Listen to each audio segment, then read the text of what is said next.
Welcome, everybody, to the Big Apple Sports Podcast. I'm Evan Freeman. I'm Peter Weintraub. I'm John Slaney. And we are back after an extended absence, and let's see how rusty we are. Starting off with the New York Jets. Jesus. Speaking of rusty.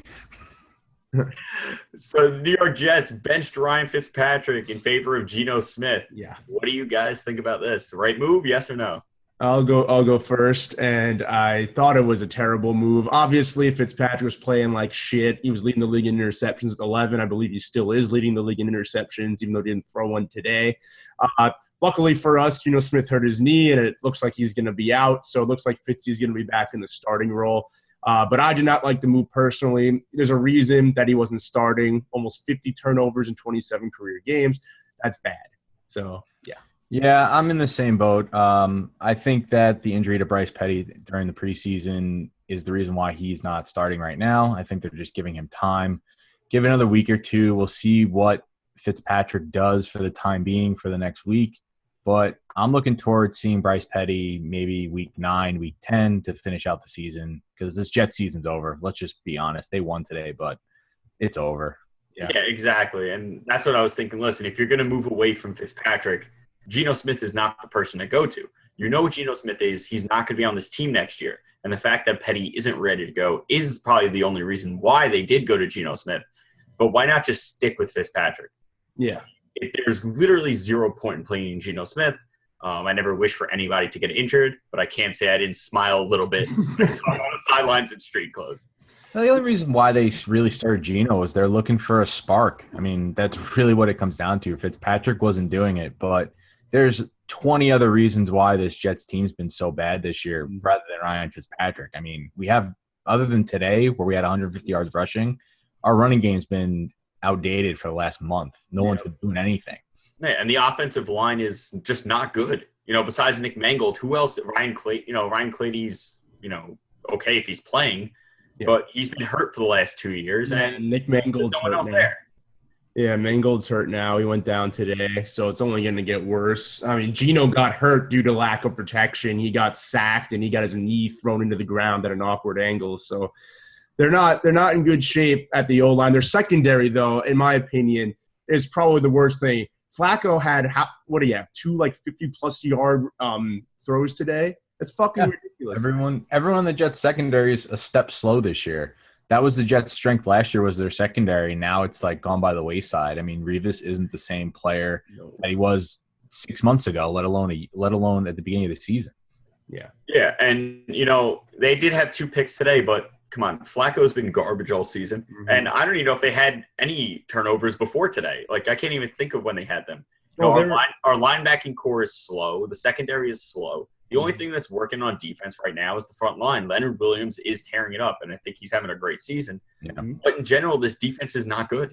No, it's not good. And, you can't just rely on your line because if you're blitzing all the time, and against Arizona, they blitzed an absurd amount of the time, and Carson Palmer just tore them up. They don't have anything. And I think it was 70% or 65% of the time last week during Arizona they blitzed. That's a ridiculously high number, even for Todd Bowles' defense. Yeah. That's a high number for Rex Ryan's defense. Yeah, and right. In on offense, they didn't look great in the red zone. They got lucky on that second red zone after the second turnover because they fumbled, but they got the ball right back, so they got another 4 chances. But they look pedestrian. You don't trust them to throw, and they can't run the ball. This team's not going to go anywhere this year at all. No, which I think begs the last thing that we should touch on with the Jets before we move on, because there's nothing to talk about with today's game. They won, great. It doesn't mean anything. Yeah, This doesn't mean anything. But we had discussed pre-show, and I think we kind of touched on it, but I think it's important. They keep saying Bryce Petty or Christian Hackenberg are not ready, but if Fitzpatrick is sucking it up, Geno Smith, we all knew, all 3 of us knew, that if he had been left in long enough to his own devices, we're going to see some abysmal turnovers. We're going to see some terrible things. And if we have 2 turnover-prone quarterbacks at the top of the depth chart, why not start somebody who has the potential to be our future quarterback? I don't get why they're so against turning to Petty, who's now had a year plus to watch and learn the system. Well, the big issue that I have with going to Geno Smith is he's going to play well enough to get us out of a top 5 draft pick. Yeah. We'll be 4-11, and we need to lose to get like the third pick, and he'll win, and we'll get like the seventh pick. Right. This is what he's going to do. I think if you look at like organizationally, the Jets are in a win now mode, and that's the reason why we signed Fitzpatrick for $12 million at the beginning of the season. They're in a win now mode, and if organizationally if they still think they're in a win now mode, we're still going to see Fitz or Geno Smith playing. We're not going to see Petty or Hackenberg, and that's just the facts. Yeah, but if you think win now, the last name that I think of is Geno Smith. Yeah. That's more I'm giving up on everything in my entire life and jumping off of a bridge. And if you're going to turn to another quarterback, at this point for a spark, like I remember when Sanchez was struggling, they threw in Greg McElroy. Like McElroy was obviously not going to get us to go anywhere, but it was just, if he did provide a spark, he won a game for us, and he kind of reignited Sanchez's season when Sanchez got back into the rotation. So I really think that they have gone in the wrong direction. Because while you're right, Slaney, that they think that just turning to Geno Smith will help them now, he's never helped them. At best, they've gone 8-8, and I think the team carried him more than he carried the team. I think that they're just giving Geno a shot to be like, hey, we started you for 2 or 3 games. You didn't do anything. Now we're moving on to Petty or Hackenberg. I really think they're just appraising Geno for right now, and then by the end of the season, they're just going to release him like we all think that he is. Yeah, it has to be. And speaking of wins that didn't mean anything, the New York Giants in London today, they won. The defense played great, but you're playing against the 31st ranked offense in the league. Mm-hmm. Honestly, at 4-3, the Giants in a tough division doesn't look like they're going anywhere either. Yeah, I don't think they're going anywhere. I mean, they're 4-3 now? Or 4-3. But everyone in the East is 5-2, 4-3. Even the Cowboys with Dak Prescott and Ezekiel Elliott are on fire right now. Mm-hmm. Yeah, I think that and you look at their defense, like you said, they had 4 picks against Case Keenum. I think if we put a bunch of random people up on defense against Case Keenum, we'd probably have 4 picks. He's not a good quarterback. I don't know. I don't think that it was a great win. Yeah. It was a horrible win. They have no run game. Eli was very pedestrian, and they won basically because the defense bailed them out with 4 picks. I will say this. It was like punts, half of them. I will say this. I was really happy the game was on at 9:30 in the morning because I turned it on, saw like the first 10 minutes, and I was like, all right, I'm going to go do anything else right now rather than watch this game. And it comes to the question about, Eli the last season and a half, he's been good, but he hasn't been great like we've been used to for the last decade with Eli. And he might be on the downturn. Yeah. He might be on the downturn. Part of it could be, the offensive line is bad. Yeah. It is what it is. You're not going to be able to tell how good Eli is until he has some protection in front of him, because no one looks good running for their life all the time. And when you have half a second to throw, you're not going to mention no running game. I don't even know who they started at running back today. He had 14 rushes for 23 yards. They did score a touchdown. Rashard Jennings, but that's been the Giants for the last 2 years. Is their offensive line's been bad and their running game's been non-existent. You can't just rely always on Eli to get you out of situations. You can't do it. It doesn't work that way. Yeah. So, all right. So we're going to move on to hockey, guys. So before I guess we get into Rangers or Islanders, I don't know how to say these people's names, Evan, so why don't you just take it in. All right. So Teemu Selanne and the Winnipeg Jets did defeat you can sit this one out. And the Edmonton Oilers on a penalty shot in the NHL Heritage game. Gretzky did come out and say in his post-game presser that he was disappointed with his own level of play and, quote, "I suck." Isn't he like 60? He is also the greatest hockey player of all time. Yeah. But he's like 60. Listen, if he comes out and says that, I'm going to be like, okay, I take you at your word. I'm not going to disagree with Wayne Gretzky. You do not disagree with Wayne Gretzky. I mean, yeah, he's not up to par with what he did 20 years ago, but Teemu Selanne was in the league, 4 years ago? 2 years ago? He hasn't been retired for that long. No, they were talking about him having a comeback like last year. Oh, God. All right, so moving on to the Rangers. Rangers are playing surprisingly well early in the season. The young guys like last year. Good. Yeah, it's true. But it's a whole new cast of characters. Chris Kreider playing really well, 3 goals, 4 assists already. Jimmy Vesey with the 2-goal effort last night has 3 goals on the season. I like what I'm seeing from them so far. Obviously, the defense isn't looking great, but I like how they click on offense and they're putting the puck in the net. Yeah, I mean, so far so good. I'm waiting until March and April to see how this new look Rangers team acts. Um, I have a feeling that with all the young guys, they might wear down towards the end of the season, but so far so good. Jimmy VC's look good. Booches look good. Mike Zibanejad has looked good too. It's a younger team. We traded away a couple guys that we really liked. Derek Brassard was one of them, and we got better on the PK. I just really want to see if this goes throughout the entire season. We had last year where we started off really well and then trailed off towards the end of the year, and I'm a little worried that might be the same thing this year. Yeah, and a lot of it obviously every year depends on injuries, but it also is going to depend, like you said, on if these guys can last throughout the season. This is a very, very fast team. This is probably one of the fastest teams in the NHL. But, like what happened when they went to the Stanley Cup a few years ago, you come up into a big physical team, you're going to get worn down. So obviously right now, yeah, they look good, but we'll see what happens, obviously, towards the playoffs. Mm-hmm. So moving on to the Islanders. So they're 2-3 to start, and they look pretty mediocre against mediocre competition. So we've talked about this last season. I know Evan is no fan of him. I'm sure you're not as well, Slaney. So when will they pull the trigger and fire Jack Capuano? I feel like with the talent they have on that team, they should be way better. I mean, I know it's only 5 games, but they underachieved last year, and they continue to underachieve year out. It's like every year with the Islanders. It's when is Capuano going to get fired, and then they somehow manage to make it to the second round of the playoffs, and it's like, okay, maybe Capuano's not such a bad coach. And it's the same. He's the worst coach ever. It's the same thing for like the last 3 seasons.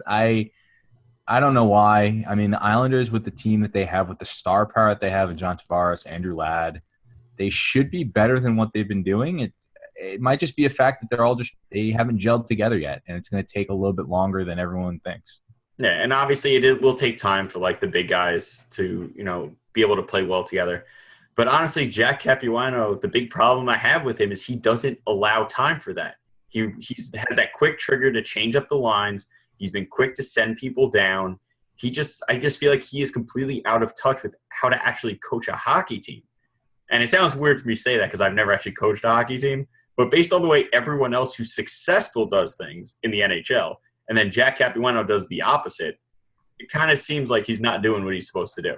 Yeah, but you look at a team like the Islanders, and if they do eventually pull the trigger on Capuano, who's going to coach? I mean, the only logical choice would be Doug Weight. He's their current assistant head coach, assistant general manager. He's got the reputation for being a very, very good assistant coach, and that'd be the ideal candidate if they do pull the trigger and fire Capuano. Mm-hmm. All right, enough of the Islanders. Yeah. Moving on. The Devils are still a team, right? No, the Devils are not a team. Well, they're not a New York team, so they're New Jersey area. No, they don't count. All right. And to another team that's not really a team, the New York Knicks. God damn They have reloaded their roster with veteran all-stars, but they are probably the most injury-plagued veterans you could possibly pick up. Yeah. This did work, though, when they did have the 2004 All-Star team on their roster a few years ago. With Mike Woodson? Yeah. So what are you guys expecting from this team? I think I'm going to go with Vegas on this one. I think Vegas has them as like 38, 39 wins. That seems about right. I don't see a lot of these Knicks players making it through the entire season. I would like them to. If they do make it through the entire season, you can see them winning 46, 47 games, making it to like the second, third round of the playoffs. But I think they're going to be around 500. That's gut feeling. Yeah, I'm in the same boat. I think they'll be a little better than what Vegas is projecting, but not by much. They do have a lot of depth, which is good, unlike last year where it was absolute abysmal shit. But, yeah, you're right. Derrick Rose and Joakim Noah, how many games have they played in the last 3 or 4 years? And how can you 30? Combined? Actively, yeah. And how do you expect them to stay on the court? Melo has been injury-prone the last few years as well, so that's 3 of your 5 starters who are probably not going to make it through an entire season. So, I mean, we're going to have to wait and see. I think they have a lot more talent than last year. I think they'll be a lot better than last year. But if they, they might get into the playoffs maybe as a 7th or 8th seed, but I don't see them going anywhere.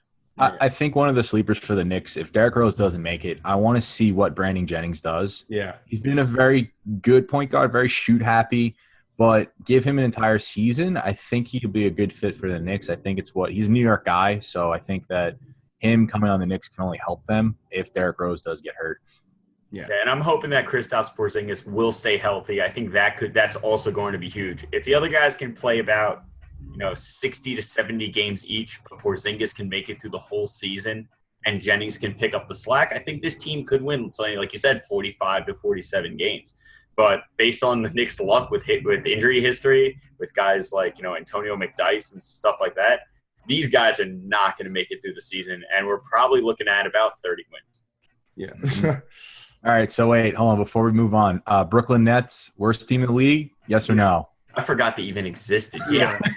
Yeah, let's go 12 wins. Yeah, I'll go with 12 to 15 wins this year. I don't know, man. It's not looking too good for them. They're not going to be the worst of all time, but they're going to be in the top 10 worst of all time. I'm thinking less than 20 wins for them. Yeah, but they're not a real team, so who cares? That's true. We actually omitted them when we were doing this last season. We started talking about them, but it was the same shit every time. So it's depressing. Like if your team is awful, we're probably not going to talk about you or give you the time of day. Let's just put that. We don't even mention the Devils. Yeah. They're not in New York, but like it's just. Yeah. If they start playing well, we'll mention them. That's just you got to play better to get on the pod. Mention it. I'm not going to talk about it, but we'll mention it. All right, so moving on to the Knicks. Not the Knicks. We just talked about the Knicks. The Mets. A lot of injuries this past year. So obviously they got bounced in the first game of the wild card. That was a couple of weeks ago. But with all the injuries to the pitching staff, Harvey went down, and he sucked before he went down. DeGrom went down. Matz went down. And, the defense, was the Mets season a disappointment, do you think? Or do you think it was an achievement that despite all the injuries, they were able to even get to the first game of the playoffs, the wild card play-in? I'm saying that it wasn't a disappointment. I think a lot of guys came in and stepped up, guys that we didn't really know a lot about. Mm-hmm. And the fact that they were able to play so well down the stretch and make the playoffs, I think it's an achievement. It's, you can't always rely on guys to be healthy, and you have to kind of change your expectations. Just like with the Knicks. We said if the Knicks stay healthy, maybe 40 to 45 wins. If they're not healthy, it's probably going to be 25 to 30 wins. Yeah. So you kind of have to readjust those expectations based on who's available and who's playing. Mm-hmm. Yeah, I would agree. Disappointment, yes and no. Disappointment because they didn't go as far as they did last year. But at the same time, with the amount of injuries that they had, I mean, did any real Met fan expect to get to the playoffs or to get into the wild card game? No. I mean, if you look at them, with all the injuries, were they going to beat the Dodgers this year? They going to beat the Cubs? No. Probably not. So you have to look at, okay, we made a wild card game.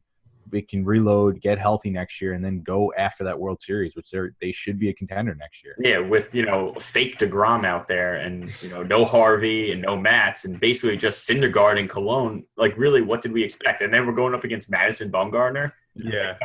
We knew – I knew we weren't winning that game. There was no way. Yeah, I was there, and it just wasn't going to happen. But I actually think – I don't think it was a success. Like Slaney said, World Series, defenders, they should be at least further along in the playoffs than they were, but we lost Wright. Cabrera was playing on one leg. We lost Neil Walker. We didn't have Duda most of the year. We missed, Conforto really underperformed. Darno really underperformed, and he was hurt for a lot of the year. We lost 3/5 of our pitching staff. I'm a Mets homer, but it was nice to get into the wild card game and have some excitement down the stretch. So I give Terry Collins and I give the players a lot of credit for it. Fake DeGrom, Gesellman, and Lugo pitched very well. And that's a nice thing to have in our back pocket because Lord knows if Wheeler's ever going to pitch again. We don't know what's happening with Harvey or DeGrom or how Matz is going to recover. We have no idea. So it's nice to have that depth. But, I wasn't exactly thrilled, but it was nice to be in the race down the stretch. All right. My question for you both, since you guys are both Met fans, you got to keep 2 out of the 3 players, Conforto, Bruce, and Cespedes. I'm starting Conforto, signing Cespedes, and declining the player option on Bruce. You guys both in agreement with that one? Evan? Yeah, I think that's the best way to go. Bruce did pick it up a little bit towards the end, but in general, he was awful. Like, really, really awful. And Cespedes really helped carry this team, and Conforto has so much upside. Yeah. Anyone who started hating on Conforto this year is a complete moron. This guy's not even his second full year in the big leagues. And, he was struggling. I'll give it that. But he has so much upside, and he's shown us that he can hit and he can play the field. So, everyone wants to jump down people's throats. Like, people talk about Todd Bowles. Is Todd Bowles an NFL head coach? It's been a season and a half, people. Calm down. Yeah, and he doesn't exactly have a great team. But, yeah, getting back to the question, yeah, in an ideal world, I would re-sign Cespedes, and I would keep and start Conforto. I thought it was stupid that they sent him down. Yeah, he was really struggling. His average went from, 360 in April to, 210 in July. But you got to battle through it. Sophomore slump is very common in baseball. I wouldn't be surprised if he came back and he had a stellar year next year. Bruce, I don't know what to think because Granderson, despite the 30 home runs, really regressed. 30 home runs, 58 RBI. Yeah, his RBI to home run total wasn't even 2-1 this year. It was the worst of all time, actually. It was the worst ratio. He and Jed Jerko on the Cardinals had the same exact home run RBI numbers, and they were the worst of all time. So I don't know how much he has left. Obviously, he's a spark plug when he plays well, but Granderson, I don't know, man. I hope they can get rid of him because while he's a nice player and you respect him because he goes out there and he plays every day and he's got pop, he can't hit with runners on. He has in all 3 seasons he's been with the Mets. And I don't know, with Bruce, he did come on at the end. I would like to see him in a full season with that starting job without, being in a playoff push with expectations going from last to second in a division and first in a wild card spot. So, yeah, but you just changed the question, Peter. I know. Well, I'm saying your interpretation. You don't have to answer exactly what I stated. Oh, there are rules here, all right? I got one more. Okay. I sent to both you guys in the group chat this, but the Mets with their pitching staff, keep DeGrom, keep Thor, trade everyone else for some bats, or in agreement with that one, or keep Mats too, maybe. No. Let me answer that first. So Thor and DeGrom are fine. Thor had bone spurs, but he pitched the entire season. DeGrom, a minor injury. He's going to be back. He's going to be fine. He's already had Tommy John. And he pitched pretty well this year. He didn't pitch as well as he did last year, but he pitched pretty well. And he's been one of the more durable ones. Mats has not shown me that he can stay healthy. And he's not shown me that he can be consistent. I was never big on him coming up. He's either dominant or he's not. He's rarely mediocre, which you need some mediocre starts in there if you want to actually have good numbers. So I wouldn't re-sign him. Harvey, we'll have to see. But if he's anything like he was last year, I'd get the fuck out of Dodge with him. And we give Lugo Gesellman a shot. And, Cologne, I hear they're going to bring him back for another year. And he's another 13, 14 game winner. Yeah, I agree. And, I'd like to see more from Steven Matz. But if you, put a gun to my head and go, listen, you need to make this decision now, I'm going to dump him because already, he's had issues. And, if we're able to keep Thor and DeGrom, they're able to go back to what they were. That's almost guaranteed wins on the first 2 starters almost every time you're going out. Mm-hmm. And if Cologne can be just what he was this year, which is pretty damn good. He was damn good. This is his best year. Yeah, maybe he can hit another home run next year, But, that was awesome. If you're telling me right now, listen, gun to your head, you got to either, keep DeGrom and Thor and get rid of everybody else or, make that decision right now.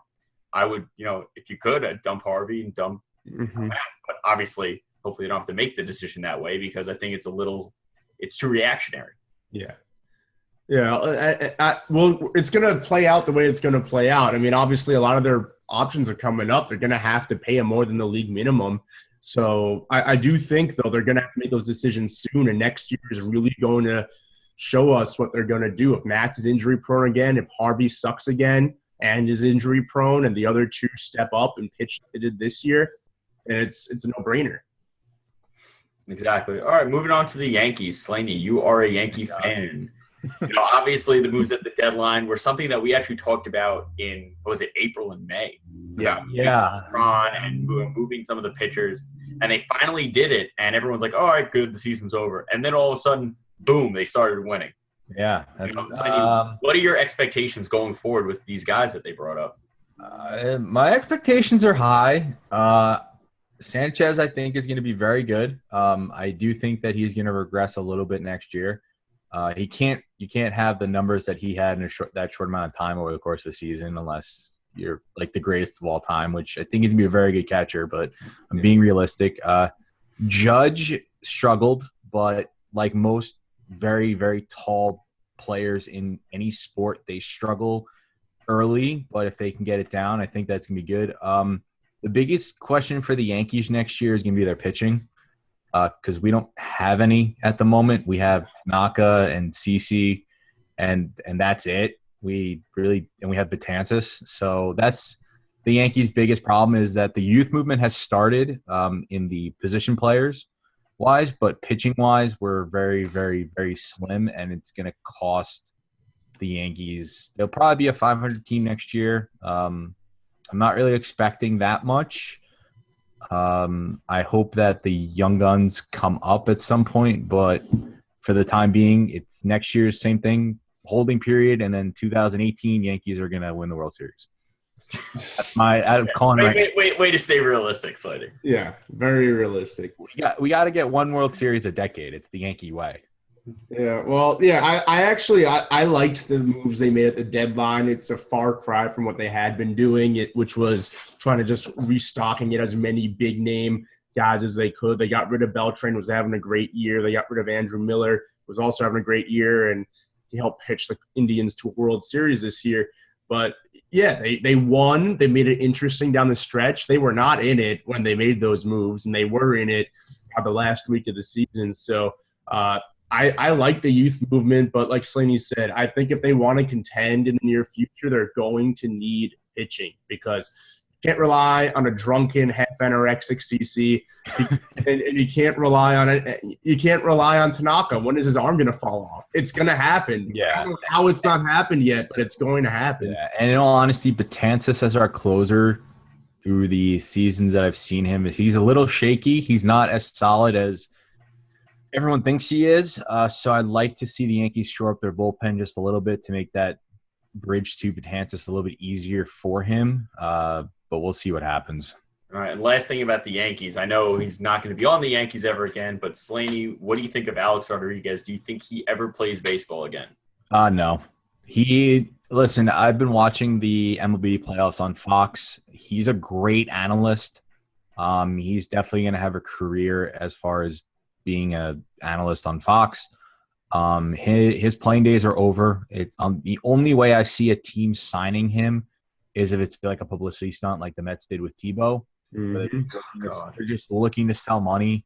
The only team that I could see doing that might be the Miami Marlins because that's where 4 home runs away from 700. Yeah, because I see the Marlins. They might do that because their owner's a bit of he wants money all the time, and I could see that. Yeah, I could see that being like a publicity stunt, but I think A-Rod's playing days are over. Yeah. So, all right, Evan, take us to the Scumbag in Sports. All right, so our Scumbag in Sports segment is brought to you by Weight Loss by Pete. Are you looking to lose weight and keep it off? Come in. Oh, God. Let's start all over again. Jesus Christ. What is this, your first time doing this? No, I don't have any light in my room. Why do you have the guy who's sponsoring it do this? Because Peter can't read. I can read. You want me to read? Fine, you read it. All right. This Scumbag in Sports segment is brought to you by Weight Loss by Pete. Looking to lose weight and keep it off? Come to the weight loss experts at Weight Loss by Pete. With Pete and his team of permanent weight loss experts, you can learn to lose weight permanently in a healthy and sustainable way. Visit them at weightlossbypete.com today. Do it, bitches. So, Evan, who do we have? So our Scumbag in Sports for this week, it's a little bit of a throwback, but I'm going with Colin Kaepernick and every single jackass in America who is kneeling for the national anthem. Listen, you have every right to do whatever the hell you want. It doesn't mean I have to agree with you. Yeah. These people are doing this based off basically one side of the media outlets. They're not getting facts. They're like, oh, I saw this on CNN, and this is how I'm going to form every opinion that I have of something. Mm-hmm. They're not doing it based off of what they really believe, and it's not doing anything. If you want to make a difference, go out in your community and do something. Have you seen the national anthem singers who are doing it? Like, oh, my God, I want to punch every single one of them in the face. My opinion on this is that there's a lot of different ways to protest. I don't necessarily agree with Kaepernick and everyone else who's been doing it. Don't do it during the anthem. That's one of those things that again, it's your right to protest whatever the hell you want because this is the greatest country ever. Just don't do it during the anthem. Don't. Yeah. The national anthem is something that's like holy and symbolic to a lot of people, and it means a lot more than kneeling during the anthem. And it's just something that shouldn't be done. Again, like I understand why Kaepernick and everyone else is protesting. That's their right to protest, but it shouldn't be done during the anthem. There are tons of other ways. As you as an athlete, you have a word of mouth where you have post-game press conference, you have pre-game press conference, you have charity events, you have 1,000 other ways where you can get your message out there. To do it during the anthem is not only a sign of disrespect to the people who have served, but to those who have fallen in the service of our country during World War I, World War II, Korea, Vietnam, Iraq, everything. And it's just something that it's going to piss off a lot of people, and trying to stay as neutral and non-political as possible. But it's just the anthem is just something it means more than a lot of people think it does. And it's just something that personally for me, I just think it should be done during the anthem. And there's tons of other ways that you can get your voice and message out. I agree 100%. I think, in Kaepernick's case, obviously, it brings race into the question. And listen, I'm not saying that racism doesn't exist in this country. I'm not saying that all of what he believes is wrong. And I'm not, and it doesn't matter. There is inequality everywhere. And it's true. But like Slaney just said, there are a million other outlets. He can do this on social media. He can organize local rallies against certain things. Michael Jordan did and actually try to make a difference by bringing people together instead of trying to divide people. And that's the biggest issue that I have with him. Yeah, I mean, obviously that's what the media outlets are doing. They're trying to make it, the Black Lives Matter movement versus the police and whatever. And it's not so black and white. There's a lot of gray in these areas. These people aren't educated, and I think that they need to be, Kaepernick being one of them. So I really think that they need to shore up their belief system and do it in the right way. So, all right, that is a scumbag. Anyway, all right, guys, you can tweet at us at BA Sports Podcast? New York Big Apple Sport. You guys really should know this. Yeah. This has been a long time, all right? All right. It's NY Big Apple Sport. You can email us anything you'd like at bigapple-sports-podcast@gmail.com. No dick pics, please. And for that, I am Peter Weintraub. And I'm Evan Freeman. I'm John Slaney. And we'll talk to you guys next time. Have a good one.